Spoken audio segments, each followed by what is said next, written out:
All right. So we are now recording to the cloud. And this is a little thing I'm calling Palms Up. And I got inspired today to talk about what resources we have while this pandemic is going on and how we can react to it. And I'm going to share my screen real quick and show a picture of what gave me the idea for Palms Up. And that was this gesture right here. And so I'd like to introduce the awesome, terrific, talented, and overall super ducer awesome, wonderful sweetheart, Tracy Long. Yay! And so, Yay! so you shared with me the real name for this gesture, and what is that? That is an ancient hand gesture called a Abhaya Mudra. If you are familiar with yoga, there are many mystical hand gestures that evoke a certain feeling. It's so interesting to me that you found this hand gesture that's thousands of years old, and it is meant to stave off fear. Fear is a powerful emotion. It is real, but it can be paralyzing. Very true. Very true. And I found that resonating with me with going on with the pandemic because I have to be perfectly candid and say my first reaction was not one of calm enlightenment, but one of, oh, what the F is going So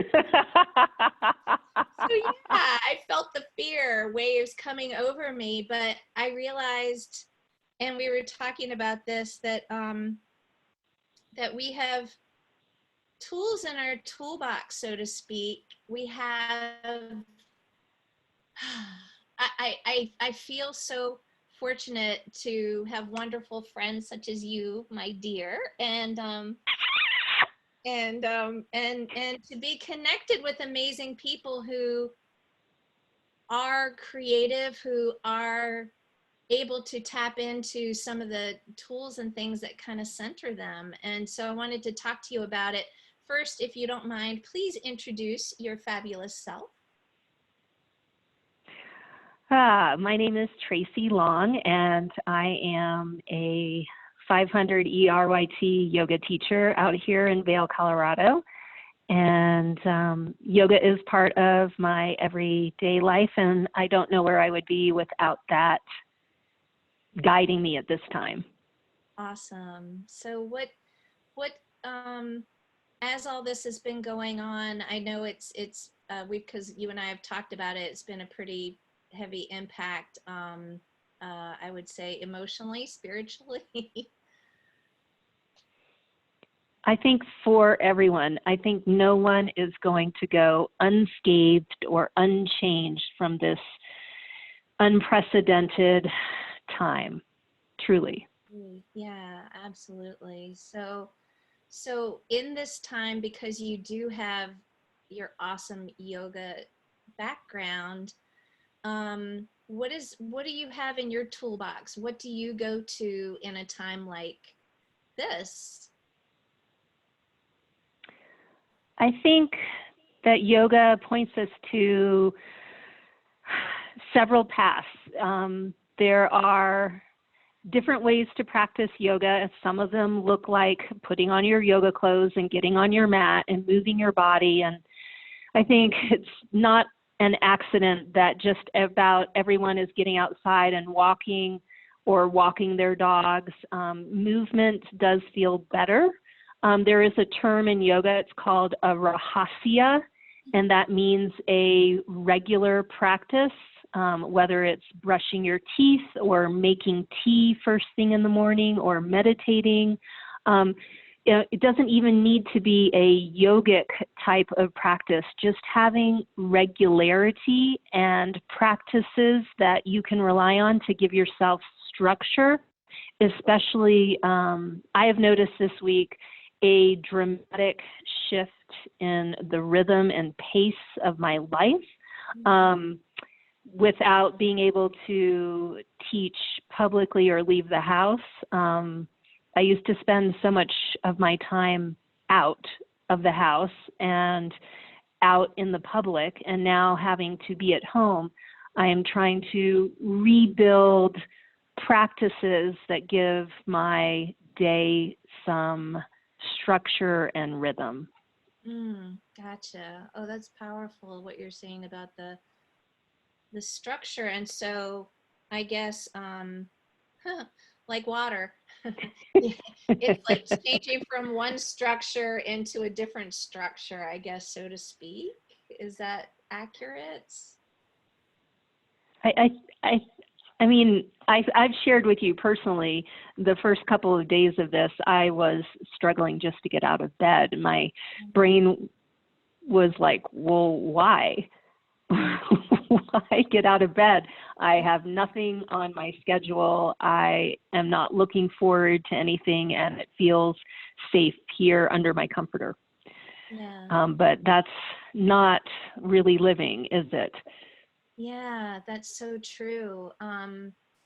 It makes me think about something, doing versus being. And I think sometimes it's hard to separate the two because we feel in the act of doing that is our being, so to speak. But when you strip that away, I guess you have to re-examine yourself and say, oh, okay, um, you are still a yoga instructor, not to sound too philosophical, but if you're a yoga instructor in an empty studio, are you a yoga instructor? Well, yes, of course you are. You're still always an instructor because you're carrying the principles with you. Like you said, sometimes the expression is actually on your mat, but really I think the yoga is in your head as well. That sounded strange, but does that make sense? No, it's awesome. I mean, truly anything can be yoga as long as it elevates your awareness and your consciousness. And so this was the second offering that I had for you for today, was that I have found in difficult times, and nothing compares to this present really difficult time, that being creative in some way is essential to battling stress, anxiety, depression. Because if you are involved in any act of creation, whether it's cooking a new recipe or knitting a hat, if someone could please knit me a new hat that my dog has been chewing on, please, Thanks, I'd be grateful. Thanks, Jasper. Or painting or writing, or even this collaboration, we are creating an offering. And so we are immersed in this very present experience so that we can't be distracted or disintegrated into those depths of difficult places of stress, anxiety, and depression.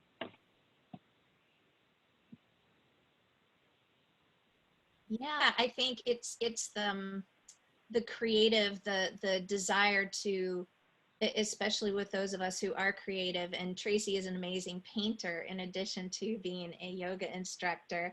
And having that, I don't know, I like to call it the flow, the energy flow. I think part of what makes this feel especially disruptive,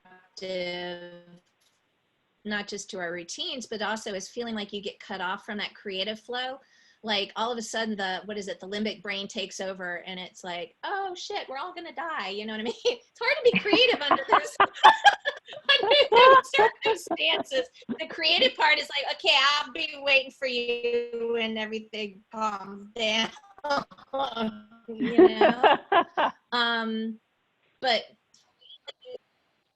like you want to collaborate and you want to connect and you want to be creative. So something is like, oh no, wait, we're social distancing. Does that make sense at all? It is such a brave new world that we are creating minute by minute as the world works its way through this crisis. And there has to be good things that come out of this. I think, once we pass the immediacy and more people are on board working towards solution, we'll start to see some of those fruits or gifts of trying to do the right thing and trying to navigate a new way of being. There's never all good or all bad, and right now I know it's so easy to get into this headspace of it's all bad and the sky is falling and this is the end of the world. It's just the end of the world as we knew it a week ago. The world, change is a constant. Right. And you're absolutely right. Change is always a constant. I think the rarity is to have so much change happening to everyone all at once. Yeah, it's like, what? Yeah, it's like, this is maybe not the best analogy, but it's kind of like when everybody was doing the ALS challenge with the ice and the water. Oh. It was a cold shock to where we all got inundated with cold water. It's like, what? So, but yeah, I love what you're saying about it. It is change. It is something that we're trying to figure out and adapt. I guess a lot of it is trying to get your sea legs, so to speak. It's like, what are we doing now? And changing that headspace and going, okay, I'm still amazing and creative. How can I channel this in a different way? This isn't an option. Okay, let me try this way. Like, I guess I'm stuck on the water theme apparently, but I was thinking of Bruce Lee had a term called be like water. And it's like, oh, okay, water flows down this way. Oh, that's dammed up. Okay, I'm going a different direction. And yeah, that's painful. You're not used to going in that new direction. But gosh, there's something that could be explored there. Is it a hell of a way to find out and be pointed in a different direction? Yes, it is. But it's a way to forge new paths and figure out, new synapse neurons in our brains, because it's like, well, I'm going to have to think about that in a very different way. And how can I fix this? So. I love what you're saying. One of my yoga teachers used to say, are you going to be like wood, more rigid, solid, or are you going to be like water? Like, you can get stuck. And I think especially, I'm sad to say it, as we age, it's easier to cling to what we know and to get stuck and rigid and contracted, as opposed to, there's no accident about the millennials taking this crisis less seriously. Their age kind of opens them up to more possibility. So it is really, I think that's wonderful, encouraging people to be a little more fluid around these quickly changing scenarios. And I love that you are putting this out there and reminding people that we don't have to sit at home huddled on our couches, fearful and stuck and not doing anything. Absolutely. Oh my gosh. Well, thank you so much for joining me. And it's so lovely to see your face. I miss you. I know. I miss you.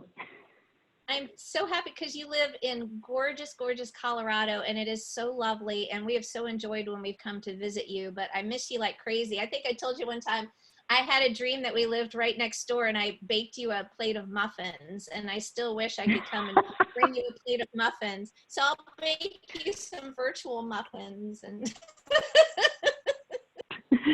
we can have a virtual muffin party, not to be shared with the public. Absolutely.